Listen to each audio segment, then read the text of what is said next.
What do Donald Trump and a big stockpile of urine have in common? This man has millions of dollars invested in both.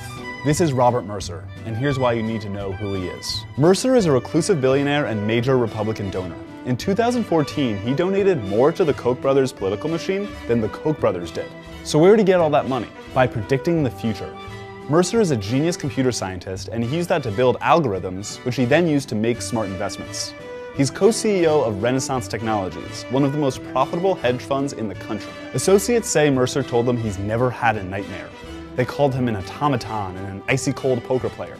Here's him, actually playing poker. He approaches life through analytics, looking at data, stats, and algorithms, even when he's giving an award acceptance speech. I also took the opportunity of reading all the publicly available transcripts of what has been said by previous honorees. And I realized that there's a certain amount of biographical information that's appropriate to give. And just like he used algorithms and statistics to predict trends in the financial industry, it looks like he used a similar approach to make smart bets in the political field and gain influence, after making a few weird ones. Bloomberg reports he donated to Fred Kelly Grant, an activist who fights environmental laws because they are part of a sinister plot by the United Nations to depopulate rural America. And he's really into this guy, Arthur Robertson, a scientist who decided to run for Congress in Oregon in 2010. Robinson had no war chest at first, but then $600,000 worth of ads in support of his candidacy mysteriously started running on TV. Robinson had no idea who paid for them. It was Robert Mercer. Robinson lost the election and returned to his life as a scientist, running the Oregon Institute of Science and Medicine, which stockpiles 14,000 samples of human urine donated by people across Oregon. Their goal is to research human life extension, which according to a comic the Institute themselves put out, works something like this.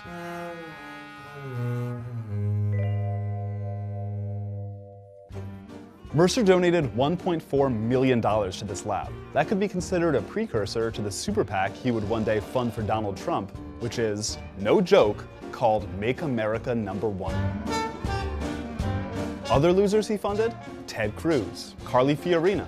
At the time, the Washington Post wondered, was he driven by ideology or just making chess moves based on data? Mercer's next investment in a far-right goon would turn out profitable. He put $10 million into Steve Bannon's Breitbart News when it was still a blip on the mainstream's radar.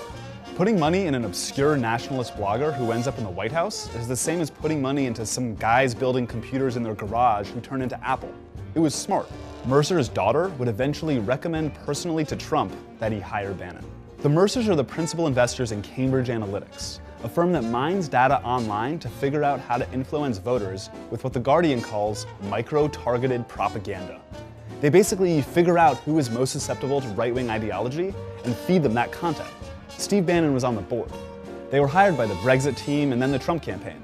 It's basically a computer system for market research to learn how to do propaganda the best. Their partners would help create the online atmosphere of fake news, hate, and anti-Clinton sentiment that helped catapult Trump to the White House. Mercer donated tons of money to the Trump campaign itself, partially through his Make America Number One PAC, and then through a PAC called Black Americans for a Better Future, which Mercer, a white man, funded 96% of.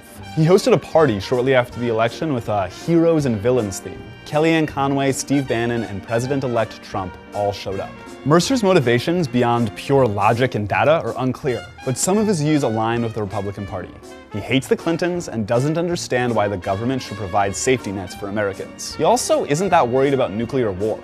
The New Yorker reports he thought the nuclear bombs dropped in Japan actually made Japanese citizens healthier outside of the blast zone. Peter Schweitzer, an associate of the Mercers who wrote this crazy book they helped fund, suggested the Mercers' political view is not really tied to a particular person, but rather simple upheaval of the political system. Through money, data, and propaganda, Mercer accomplished just that. And he stockpiled a whole bunch of pee.